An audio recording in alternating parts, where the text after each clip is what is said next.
The following program does not necessarily represent the views or opinions of the staff, management, or ownership of this station. The following pre-recorded program is brought to you by Vertuvian, a Texas-based registered investment advisor. Now, let the uprising begin. There are only two genders, and one of them is right here. It's the box that rocks. This is the Angela Box Show on AM 1070 and FM 1033. The Answer. Hello, hello, hello. Once again, all my fellow patriots and you filthy leftist stalkers out there, you're listening to the Angela Box Show. 5 weeks till the wedding.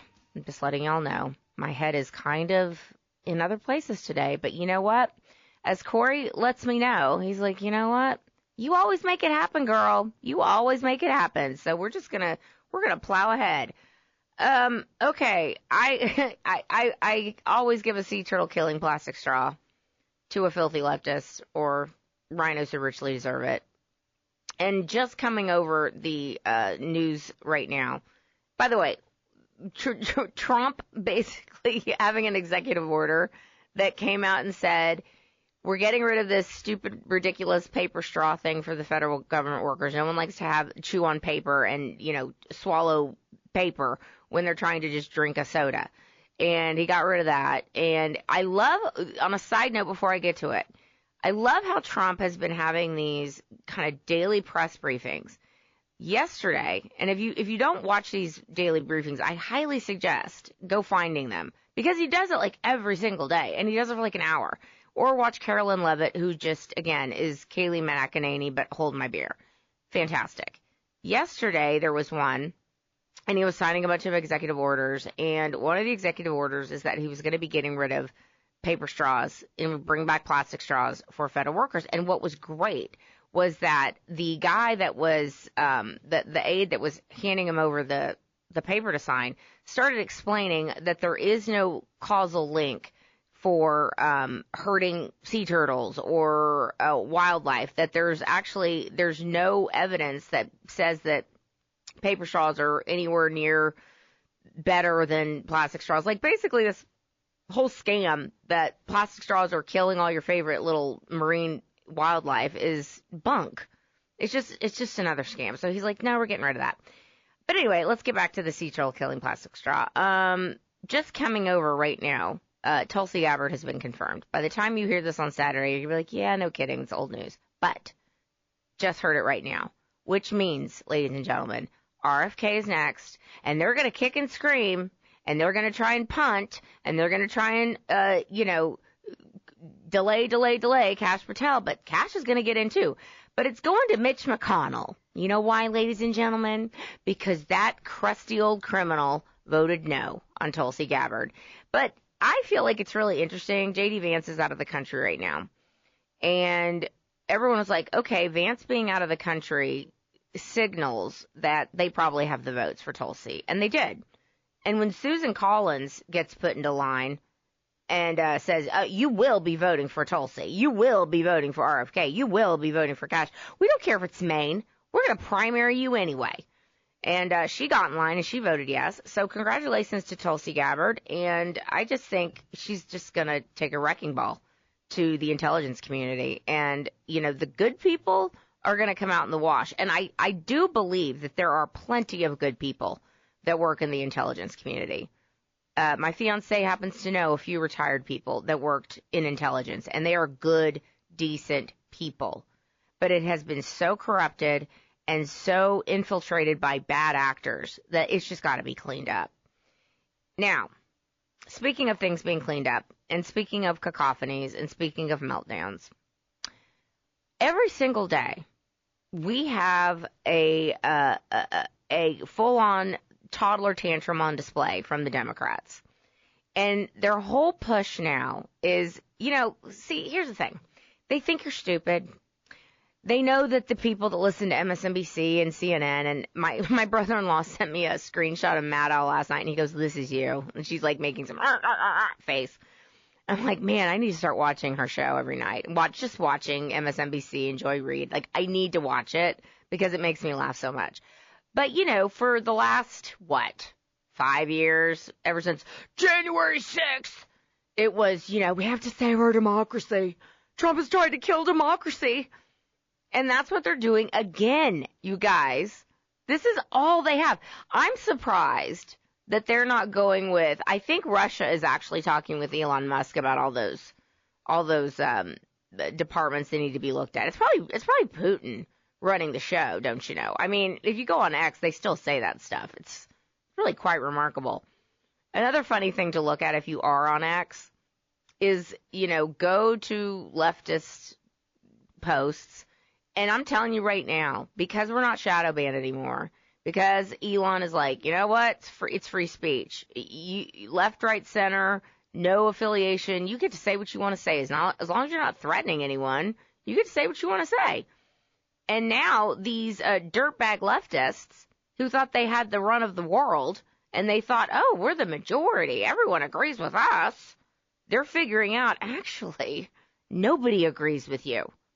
And I love going to X accounts, like Chelsea Clinton's, for example. Okay? Chelsea. Bless. Wait, let me just lay out Chelsea Clinton real quick before I get to this funny, something I noticed that leftists always have in their posts. Chelsea Clinton has the personality of cardboard, okay? She has a face for radio if there ever was one. And no real discernible talents. I mean, when she got the producer job from NBC News, they gave her a producer job, and they were like, why not Chelsea Clinton? Chelsea Clinton should be doing on-air reports. Like, of course she should. Just like Jenna Bush should have a plum network morning job as being one of the Today co-hosts. Like, of course. Well, Jenna Bush she's just amazing, don't you know? Jenna Bush looks like she's got W's face with a wig on. Bless her heart, okay? Now, I'm not saying she's as cardboard as Chelsea Clinton or as corrupt. I mean, who knows? Maybe they are, but I don't think the Bush family is to the level of the Clinton crime family. And I mean, the Clinton crime family makes the Biden crime family look like pikers, okay? Remember the Clinton Foundation and how much money they were raking in when Hillary Clinton was Secretary of State, and when she was going to be the first female president, don't you know? And then the minute she lost, 98% of those donations dried up. So, how much time do we have, Corey? 1 minute. Okay. I'm going to have to tease you with this for the third segment. Second segment, we've got my friend Mike McCormick back. Mike McCormick, who has this really awesome Substack called Midnight in the Laptop of Good and Evil. He's on this. He's like a Peter Schweitzer type. Like, he digs into things. And he's dug into some really shady stuff when it comes to, Dick Cheney and Bin Laden and USAID and, the Pope. Like, he's got all kinds of stuff on his radar. So he's going to be coming up in that next segment. So I will tease you with this, but what I will say is that in these leftists' Twitters or these leftist X posts, the responses are like 98% just killing them, okay? They've got like 2% of the people going, yes, please keep doing this. But it's always the Ukraine flag and bio people that are like, oh, we have to stop these MAGA psychopaths. And I'm like, oh my God. And they call us a cult. I'm like, no, the Ukraine flag and bio people, you guys are the cult. Like, you still. Anyway, third segment, we're going to get back to this. You're listening to the Angela Box Show. Be right back. Fighting for the conservative cause. It's the box that rocks. Angela Box on AM 1070 and FM 1033. The Answer. Welcome back to the Angela Box Show, you guys. I have my friend, and I like to call him my friend now because we vibed, and it worked. And I was like, you know what? I like this guy. He likes me. Let's keep collaborating, and so we have him back. Mike McCormick, who has a fantastic Substack. I don't say that about all Substacks. I mean, Matt Taibbi's great, Schellenberger's great, but this guy you need to look at too. It's called Midnight in the Laptop of Good and Evil. And his name is Mike McCormick, and he was a stenographer with the White House from 2002 to 2018, and I wanted to bring him back on because he's got a brand new book out. But I will also want to kind of pick his brain about what he thinks, how the continued meltdown, what that really signals for the federal government. Hi, Mike. Hey, Angela. Great to talk to you. And, yeah, we're buds. We are buds. Okay, so real quick, so people can remind people of kind of what you inadvertently discovered a few years back about Cheney and about bin Laden. Right. So as a White House stenographer, I used to travel with the White House, mostly with the vice presidents. I traveled with Cheney in 2005 to Iraq, Afghanistan, and Pakistan. And when I looked at some documents that I had left over from that trip, they were sort of sitting in a drawer, I realized that the reason for the trip wasn't what it was explained to the press, how the press sort of explained it to the public. What it was there was a USAID operation at the time in Pakistan to do earthquake relief, but they were actually a cover story. What they were doing was they were surveilling where Osama bin Laden was hiding. And Cheney, in the helicopters we flew to review this earthquake relief process, we flew right over Abbottabad, which tells me that Cheney knew at the time, this was December 2005, the CIA knew where Osama bin Laden was, and they kept that hidden from everybody until he was eventually killed there in May of 2011. So why would they hide this from the American public? Why would they send soldiers and service members around the world looking for him, getting killed in the process, getting wounded, and having all this hardship and expense to find this guy when they knew where he was? Yeah. So huge questions. That's what's in my Substack. Yeah, and I think people are going to have to start connecting dots, especially now that Elon and DOGE and Trump is giving the green light for them to basically take a blowtorch to all this. And when you look at what our government was doing with getting people used to this idea because of 9/11, with the Patriot Act, with being spied on, with being, basically manhandled at the airports now. The things that we were kind of frog in the boiling water getting used to, turns out we may not have had to do that at all. This may have all just been a CIA-run operation. If we find that out, oh, Lord in heaven. Well, there is a lot of evidence in that direction. So Cheney used to talk about what the intelligence they found in the caves in Afghanistan, and he would hint darkly at this biowarfare. So in right around 2003, they started ramping up through Fauci and other entities biowarfare research in America. That, and then when Biden and Obama came in, they really ramped it up, and that's what became what I call the Wuhan pandemic, and I talk about that in my book. There's a really good documentary film out right now called "Thank You, Dr. Fauci." It's on Tucker Carlson's network. Jenna First is the filmmaker, and they talk about the role that Cheney played. Well, Cheney was flying over Abbottabad. They were trying to use, Osama bin Laden as this devil character to get all this funding to go through, and the American public just bought it, but they knew where he was. This is a very dark process that we've been living through for the last 20 years. Very, very dark. And there's a reason the Bushes and the Cheneys and the Bidens and the Clintons, Obamas are all joining forces. It's not because they're, BFFs. It's because they all know that their geeses are cooketh if all of this comes out. Let's talk about that Wuhan connection. So, it was only a couple years ago that we were all told that we were crazy to think that the COVID came from a lab, and it was absolutely 100% intentionally leaked.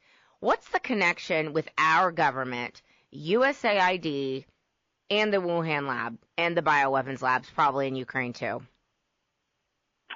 In 2014, after the Ebola scare, one of Joe Biden's top operators became the Ebola czar, Ron Klain. And in that fall, Obama went to China and made an agreement with Xi Jinping. They stopped the gain-of-function research in America, but they funded it in China. and they had an agreement on a travel trip that Obama took. I was on that trip. We went to Beijing and we went to Australia. Well, that was funded by USAID, $200 million, and that's where the Wuhan virus, that research in Wuhan, it led to the Wuhan virus. We paid for it through USAID. Oh my goodness, boy, things are going to get pretty hot and heavy for these people. And correct me if I'm wrong, but they also told us it was a conspiracy theory that we were also funding bioweapons labs in Ukraine, and that was one of Putin's big reasons for going in there to wipe those out. And do you know anything? Do you have any information on if USAID was funding those labs also? Because we know that those actually exist. Yes, and so same time frame, 2014, and the same people involved. Joe Biden. Joe Biden's son Hunter and his investment partners invested in a company called Metabiota, and Metabiota set up was one of the biowarfare contractors that set up the biolabs. And I talked to the congressional investigators about this in the summer of 2023, and they didn't want to look into it because I think it was too deep and too dark for them. It was too much of a can of worms for them to open. I talk a lot about this in my book, but the U.S. Embassy in Ukraine, USAID, was part of the Biden crime family kickback on Burisma, but also on this Metabiota, and they try to cover it up. Yeah, they're covering up so much, and when you see Democrats, take to the steps of the Capitol, isn't it ironic too? All these signs now that are being held up. Someone pointed this out on X. I was like, that's a good point. When you see these professional protesters, we've seen this, for 10, 15, 20 years, they all suddenly have these perfectly printed signs that are professionally done. It's like, where'd they get those signs? All of a sudden, now that USAID has been, cut off at the knees, they're writing their, bootleg signs now. It's like, that's interesting. But they're all having total meltdowns about this. And I don't think it's just about, they're not trying to be clean and pure as the wind-driven snow. I think when we come to find out about the money laundering, that's what's really going on here. They don't care about people uncovering waste, fraud, and abuse if it has to do with Republicans, but they do when it comes to their pet projects because this is their piggy bank. That's right, and you look at some of you look at the way the press is handling this too. They're on their back heels. They don't know what's coming next. I mean, the Associated Press got shut out of going into the Oval Office probably for the first time in the last 50 or 60 years last night, and they threw a conniption fit about it. But Trump was right to do that. So many of these news organizations that are in the White House briefing room, and I used to work with them. That was my job. And I used to respect them, and I don't anymore. So many of these news organizations are part of the process that the Democrats and the deep state and the Rhino Republicans have used to cover for themselves all these years. And Trump and Musk and DOGE are just blowing it out the window like they got a big air blower in there and they're clearing out the dead grass. They're clearing out the dead grass. Okay, let's talk about your book because there's now what's the name of your new book? It is An Almost Insurmountable Evil, how Obama's deep state defiled the Catholic Church and executed the Wuhan pandemic. Okay, that's pretty deep there. I'm a, latent Catholic. You're a Catholic. We both can't stand this Pope. How is Francis connected to the CIA? Because this makes actually perfect sense. Well, so there was a very bad guy named Cardinal Theodore McCarrick who, in my opinion, I put a lot of details in the book, was brought up through the ranks of the Catholic Church after having been groomed by the CIA as a young student in Washington, Catholic University student, as a young priest. And they raised him through the ranks to become this world-traveling cardinal. He would travel to China. He would travel to Iran. He went all over the world to these sensitive areas for the State Department, why would the State Department have a cardinal traveling to these places? Eventually, he becomes the guy who influences, alongside the Obama operatives, Bergoglio, Jorge Marie Bergoglio, then the Archbishop of Buenos Aires, to become Pope Francis. That was March 2013. And he was always at the right place at the right time. And one thing that he did all through his career was he gave away a lot of money. And where did he get the money? If he got it from wealthy Catholics, like he said, okay, that's one thing. But if he got it from the CIA all along, then he was a CIA influencer operative. And I think that's what happened. Yeah, I think people need to also understand that Francis was the first pope, not except for Pope John Paul, who was not in the traditional European pope pool. And now we see that he's a total communist. He is doing everything possible to push his pro-immigration stance, and it's not just out of love for the church. It's communism. It's globalism. This guy is bad news. And I frankly, as a latent Catholic, cannot wait until this guy is gone. We have about a minute left, so please let everyone know how they can find you, support your work. Guys, his Substack is legit, and I'm not just saying that. It's very, very good. So go ahead, Mike. I'm on X, at Joe Unauthorized. At Joe Unauthorized. My Substack is Midnight in the Laptop of Good and Evil. And my newest book is An Almost Insurmountable Evil, How Obama's Deep State Defiled the Catholic Church and Executed War on Pandemic. It's on Amazon. I mean, I think basically you're giving Peter Schweitzer a run for his money, so you're in good company, Mike. All right, can't wait to talk to you next time, everyone. He's fantastic. Go check it out. You're listening to the Angela Box Show. We'll be right back. You've tuned into the right place for conservatism. It's the box that rocks. This is the Angela Box Show on AM 1070 and FM 1033. The Answer. All right, so back to Chelsea Clinton. USAID. Now, this is not 100% confirmed, but it looks very, very suspicious. USAID evidently was funneling around $83 million to Chelsea Clinton. Maybe. Perhaps, if we find that out. Chelsea Clinton, again, no discernible talents, but NBC News was like, let's give her an on-air job. And they realized real quick that probably wasn't the best idea, but they paid her like millions of dollars to do that. Again, imagine if you're like a broadcast major and you go work at a news station and you're working as a producer trying to get on air. And you're working your butt off, and you're like giving great stories, and you're giving great background, and you're doing all the good things. And even, I'm saying this as someone who goes on air and stuff like that. Like, I understand that there's people that are like, why does she get to do that? It's like, I'm going to take it up with them. But my point is this. There are plenty of good people that do not get opportunities because of people like Chelsea Clinton or Jenna Bush, okay? So, but they realized real quick that Chelsea Clinton is like watching paint dry, and they're like, get her off. But they still paid her millions of dollars. Okay, let me go through Chelsea Clinton's X account. I mean, her X post that she put out the other day. She had a complete meltdown. All right, those that scream the loudest, you guys. By the way, I am really, really enjoying seeing more and more of Ilhan Omar, that walking sleeper cell. That walking immigration fraud case. I'm really enjoying the fact that she's really putting herself out front and center for, standing for USAID and standing for waste, fraud, and abuse of the taxpayers' money.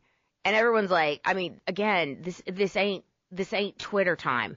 This is X time, where people are not shadow banned and people are not censored and people are not kicked off for coming after the sacred cows of the Democrat Party.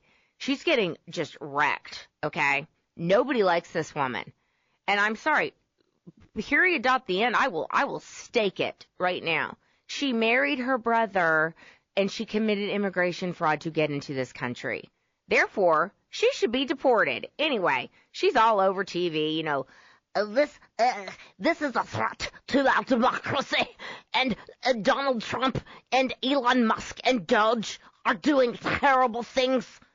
Anyway, shut up, Muslim Brotherhood. All right, so here's back to Chelsea Clinton. This is her ex post, okay? They're freaking. Lies and conspiracies about my family and me are nothing new.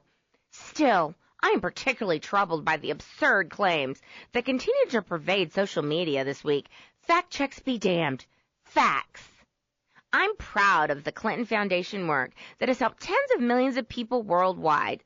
Side note, how come when you went to Haiti and USAID gave like $80 billion, gave, quote unquote, $80 billion, or gave the Clinton Foundation $80 billion to, quote, manage the earthquake relief in Haiti?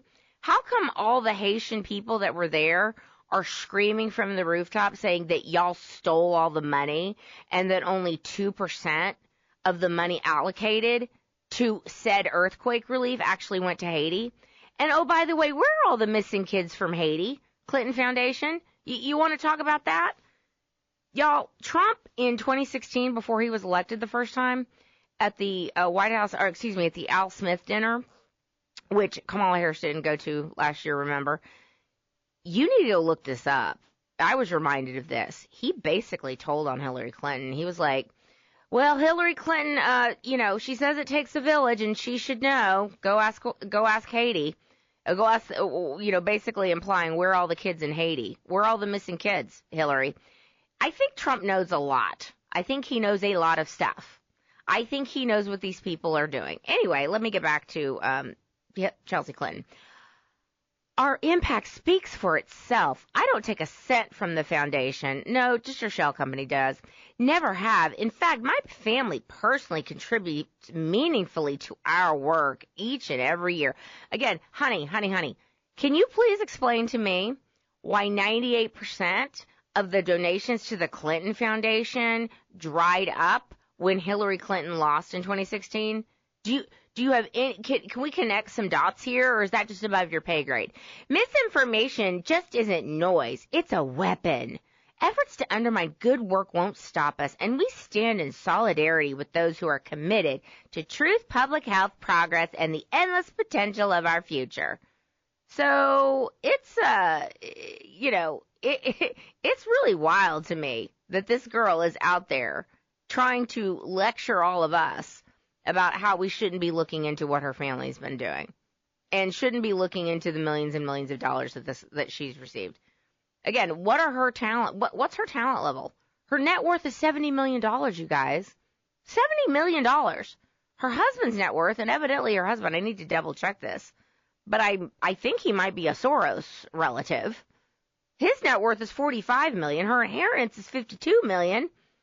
She's earning $3.9 million a year from USAID, and her real estate assets $25 million. He monthly spends $100,000, and she has 8 car collections. What has she done to get that money? And Elon said yesterday in the Trump Oval Office press conference, it was so cute. His little kid was there, X, bless that kid's heart. I hope one day little X is like, can I change my name to something normal? But whatever. That was when Elon was like, not really red-pilled, but whatever. His kid's super, super cute. Very well behaved. And Elon takes him everywhere. He's his little buddy. So the little kid was there yesterday during the meeting, and he's just, overall incredibly well behaved. But Elon's putting him on his shoulders while he's talking. And he's like, it's curious. These people go into Congress and they have no money. 150,000 net worth, 200,000 net worth. These people, most of them, this is why they're so easily controlled. This is why they're so easily bought, because they don't have any money. And this is why they're so afraid of Trump, because he cannot be bought. This is why they're so afraid of Elon, because he cannot be bought. He's like, I don't need your money. I'm good. Anyway, Elon said yesterday, he said the quiet part out loud. He was like, how come these people come into Congress with no money and then leave multimillionaires? Sometimes tens of multimillionaires. Pelosi was worth nothing when she came into Congress in the 90s, and now she's worth $150 million? How does the crinkly old raisin with a wig, Maxine Waters, have a $4 million house in Hancock Park? Can someone, and she's the rep from South Central LA, which I'm not sure if you remember, but South Central was the ground zero for the Rodney King riots. Okay?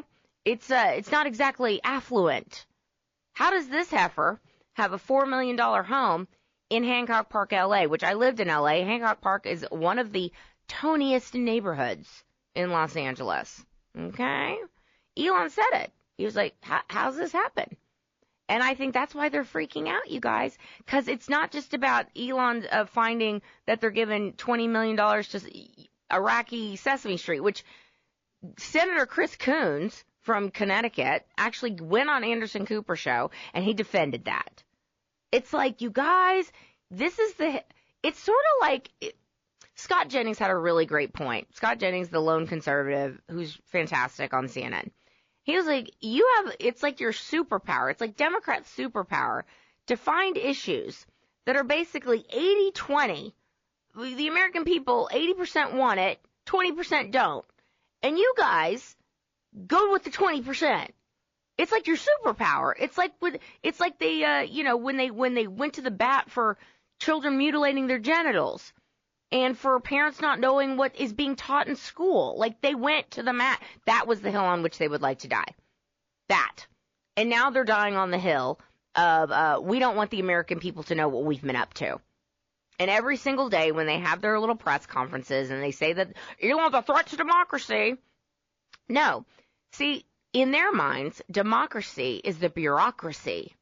Democracy, and Elon said this too. Elon is so smart, obviously, but what I love about these press conferences is that they're educational. Trump is explaining things to people. He's not just doing things behind closed doors. He's like, I'm signing this because X, Y, and Z. And Elon said, listen, we've got a situation in the federal government where he made a reference of a feedback loop. That there's this endless feedback loop, and when the people vote for something and then they don't get it and then they continue to get screwed, that's not a good feedback loop. And so the Democrats basically screaming and carrying on about all their programs being looked into, and I'm going to get into the fourth segment about these rogue activist judges that Democrats, they love them because they're saving democracy. Guys, they're saving their bureaucracy. They're saving and he said the government is not meant to be, this bureaucracy is not meant to be this autonomous organism that is self-perpetuating. It is supposed to be a government for, by, and of the people. And that's what we're bringing back. And we're going to be gutting this entire thing. And we're going to be gutting most of the federal bureaucracy. So buckle in. And oh, by the way, Big Balls is back, if you haven't heard. CNN loves calling Big Balls. Isn't it funny? On a side note about that, Big Balls is the kid that is one of the computer wizards, geniuses that Elon has hired to look into DOGE and get into the code and find out what they've been up to. And they had a meltdown about this kid because he, I don't know, had some racist tweets, 5 years ago when he was 16. It's like, and I love how J.D. Vance was like, listen, I don't agree with what the kid said, but, do we need to ruin his life because of something he said when he was 15 years old? Like, you Democrats think that, children can cut off their genitals and know what sex they are, and they can identify as a cat, and that's fine. But, working at DOGE and working in the federal government to uncover waste, fraud, and abuse, like, no, you can't do that. She's too young to do that. You're just telling on yourselves. It's funny. All right, one more segment. We're going to into these judges. Be right back. Standing up for what's right. This is the Angela Box Show on the Big 1070. The Answer. Okay, so last weekend, this is when the judges started jumping in.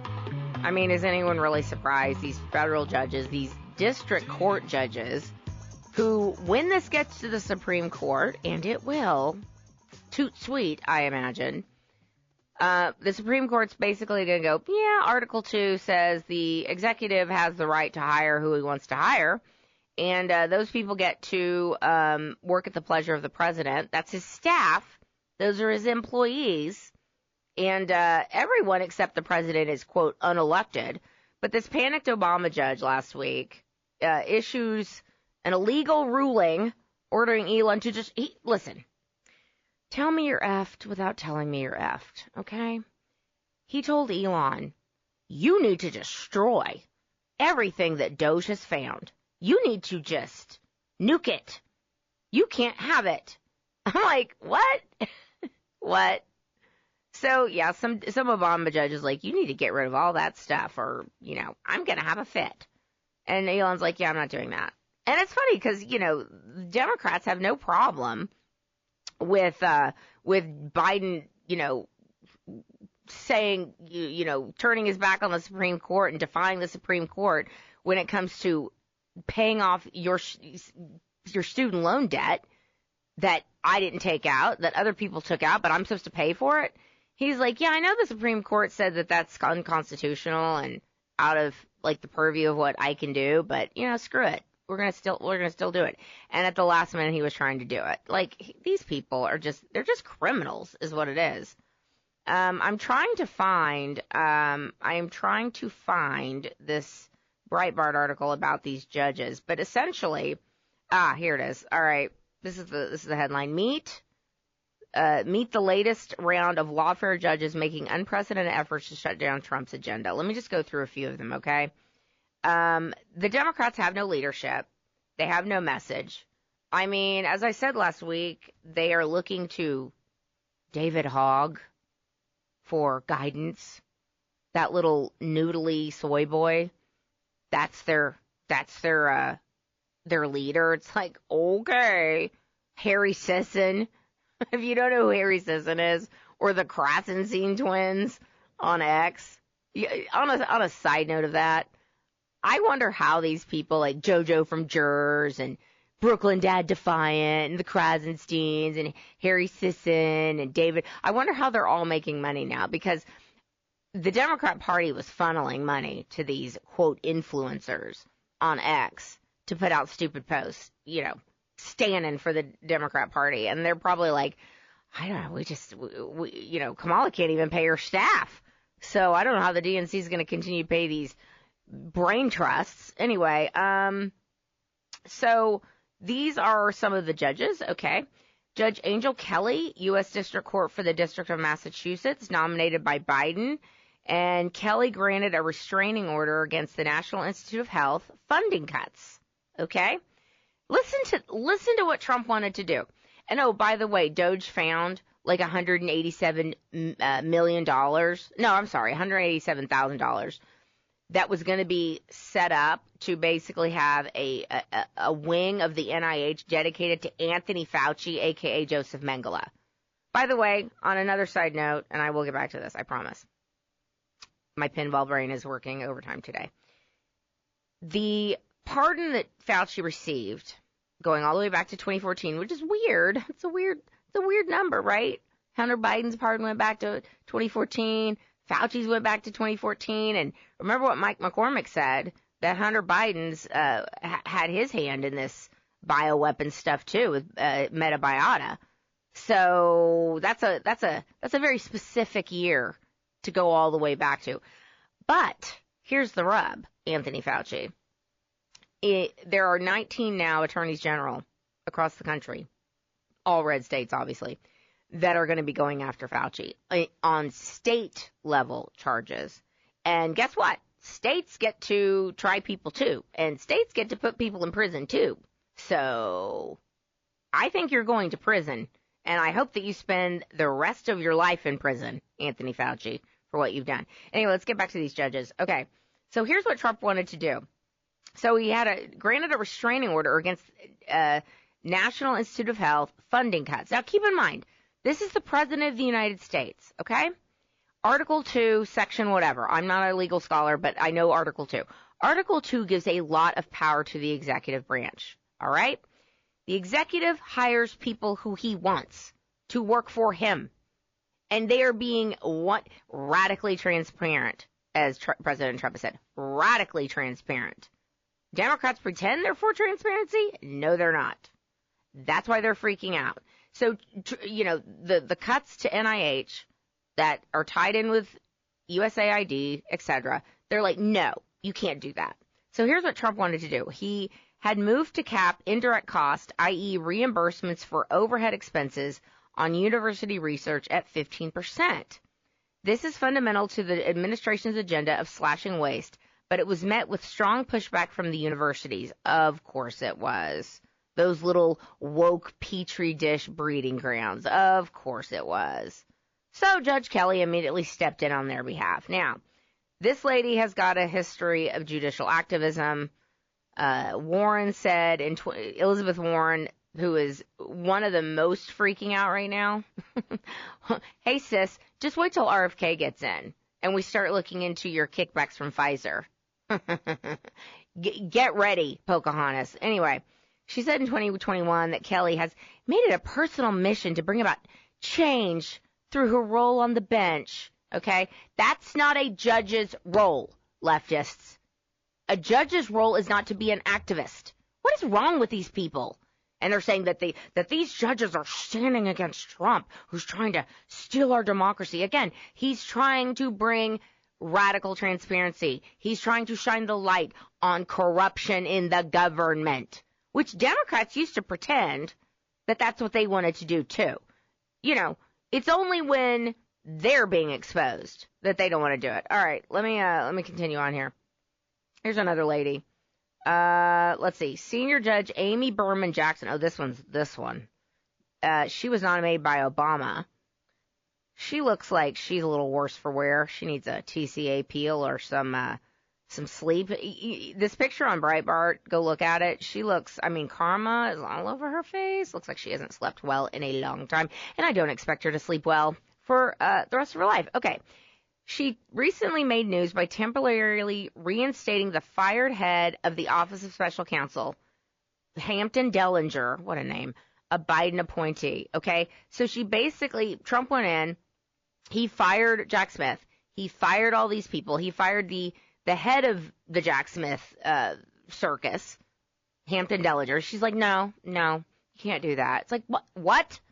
Again, When Biden came in and got rid of all of Trump's state attorneys and, U.S. attorneys, the Republican Party is like, okay, well, he's the president. He can do that.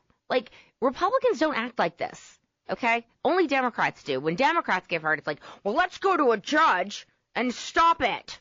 Anyway, she's known as a clear partisan with a long history of attacking Trump and his allies. She presided over She presided over the Russia collusion case and multiple January 6th Capitol riot cases where she built a reputation for opining on her judicial philosophy for an hour or more, even procedural courtroom check-ins. So she hates Trump, whatever. Okay, then we've got Chief Judge John McConnell of the U.S. District Court of the District of Rhode Island, nominated by Obama. He's a big Democrat donor, and he's attempting to block another spending freeze from Trump, and is even taking the extreme approach of threatening administration officials with criminal charges if it is not reversed. Okay? It just goes on. There's so many of them, you guys. These are dirtbags. I didn't even get into the Super Bowl stuff this week. By the way, what the hell was that Super Bowl halftime show? Okay? Like, I'm so tired of these stereotypes being perpetuated. And I'm sure that a lot of people in the black community are sick of it too. It's like, stop it. Let's do better, shall we?